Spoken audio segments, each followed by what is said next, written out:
For episode 5, we're picking up where the fourth episode left off with Private Malone, who just arrived at the drive-in just like what the holograms did. But they weren't aware that Private Malone, by the time he arrived, he took a picture of the sympathizer in the secret room where Synergy is. And that's when Synergy activates the alarm, which annoys him. So he picks up a chair and breaks it up, or so he thought. That's when the holograms heard from Synergy that there was trouble. So by the time they arrived at the drive-in, they didn't realize that Private Malone had already left from there and passed the four women in the blue car by. So what Malone did is that he stopped by at the Hall of Records on the way to Starlight Music in the upstairs office to meet with Eric. Meanwhile, there, Malone just told Eric that the drive-in was once purchased by his former employer, Emmett Benton, the same Emmett Benton that had since passed away, and even better, Jerica is Jim, but Eric just kind of dismisses it and said that both Jerica and Jim were seen by Eric recently.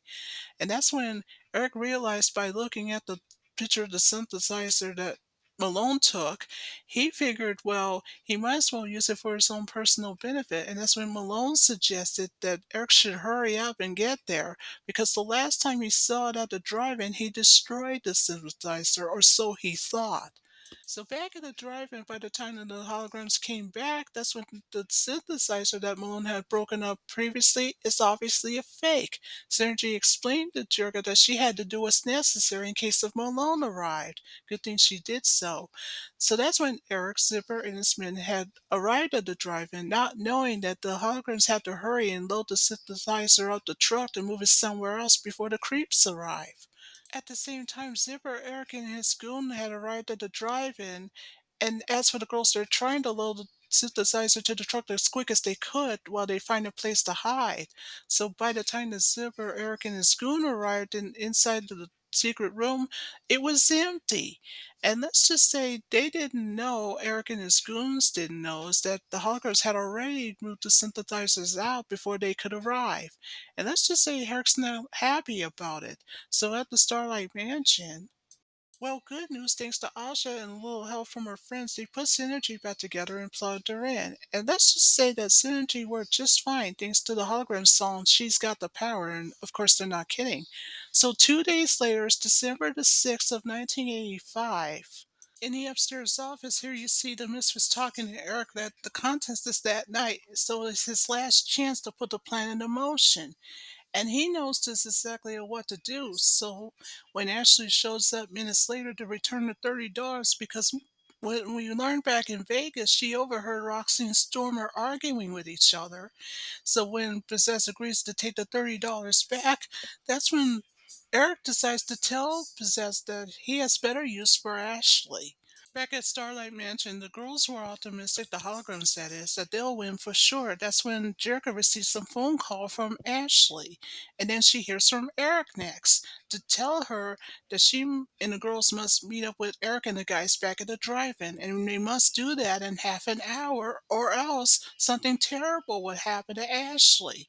Now after that phone call, Jerica's in shock and she's getting increasingly concerned. When Rio shows up minutes later after the phone call, that's when she told him that he must stall for time. She's not going to let Rio know that something terrible would happen to Ashley.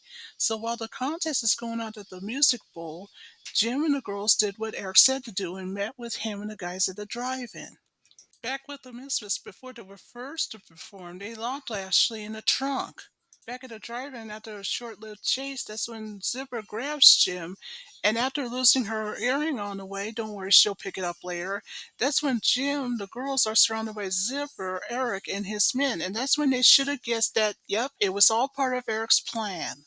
He also told the girls that once the Misfits win, that means that Eric will gain control of everything and Eric will make sure that the holograms will lose. That's also part of the plan as well. Back at the music bowls backstage was when good news for Rio. He saved Ashley, who slumped in the trunk earlier. And Ashley just told Rio that it was part of Eric's plan all along. So when Howard told him that he has 15 minutes, so Rio knows that he has to hurry. So, long story short, back at the drive-in, after a distraction from many holograms on the way, thanks to Jim with a little help from Synergy, that's when the real police showed up and arrested Zipper and his goons.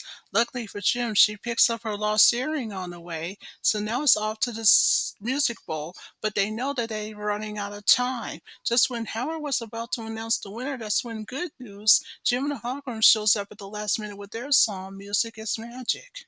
After the song was over, the audience cheered, and guess what? Jim and the Holograms won the contest, and even better, Jim wins the movie deal and also owns the Starlight Mansion. And of course, the Misfits are not exactly happy about it. What's even more better is that the Starlight Girls were proud of Jim and her band. And even better, Jericho now owns the control of Starlight Music. So meanwhile there with Rio, that means Jericho while upstairs has a last order of business to make with Eric. In the upstairs office, we see Eric packing up his personal belongings, and he told Jericho the reason why he didn't get arrested is because he has lawyers that can help with that. So before leaving, he slapped Jericho, and for Rio, that was the last straw. And so Rio punches Eric out of the upstairs office. So I guess Jericho and Rio won't be seeing Eric anytime soon. So while looking out the window, Jericho's only regret that if her father were alive, he would have been pleased with her now that she got control of Starlight Music. Is that ends episode 5.